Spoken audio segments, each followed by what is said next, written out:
2023 September 28 California ആസ്ഥാനമാക്കി പ്രവർത്തിക്കുന്ന സ്നാപ്ചാറ്റിന്റെ ഔദ്യോഗിക വസതിയിലേക്ക് ഒരു സന്ദേശം എത്തുന്നു. പ്ലേ സ്റ്റോറിലും ആപ്പ് സ്റ്റോറിലും ദശലക്ഷത്തിലധികം ഡൗൺലോഡുകളുള്ള സ്നാപ്ചാറ്റ് ആപ്പ് ആളുകൾ കൂട്ടത്തോടെ അൺഇൻസ്റ്റാൾ ചെയ്യുന്നു. കാരണം എന്താണെന്ന് അറിയുന്നതിന് മുൻപ് നിങ്ങൾ ഈ കാണുന്ന ചാനൽ സബ്സ്ക്രൈബ് ചെയ്തിട്ടില്ലെങ്കിൽ സബ്സ്ക്രൈബ് ചെയ്യുക, തൊട്ടടുത്ത് കാണുന്ന ബെൽ ബട്ടൺ ഇനേബിൾ ചെയ്യുക. അതുപോലെ ഈ വീഡിയോക്ക് ഞാൻ വെറും 500 ലൈക്കാണ് പ്രതീക്ഷിക്കുന്നത്.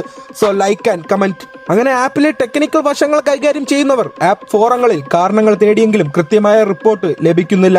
സ്നാപ്ചാറ്റിന്റെ തലപ്പത്തിരിക്കുന്ന ഇവാൻ സ്പീഗൽ ഉൾപ്പെടെ കാരണങ്ങൾ അറിയാതെ പകച്ചു നിൽക്കുന്ന സമയം ആ വാർത്ത എത്തി.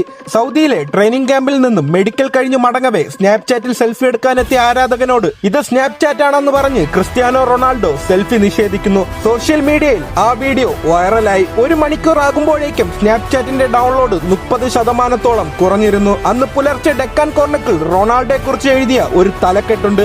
ശരിയാണ്, അദ്ദേഹത്തിന്റെ കാലിന് മാത്രമല്ല നാക്കിനും നല്ല മൂർച്ചയാണ്. സംശയമുണ്ടെങ്കിൽ കൊക്കക്കോളയോട് ചോദിച്ചു നോക്കിയാൽ മതി.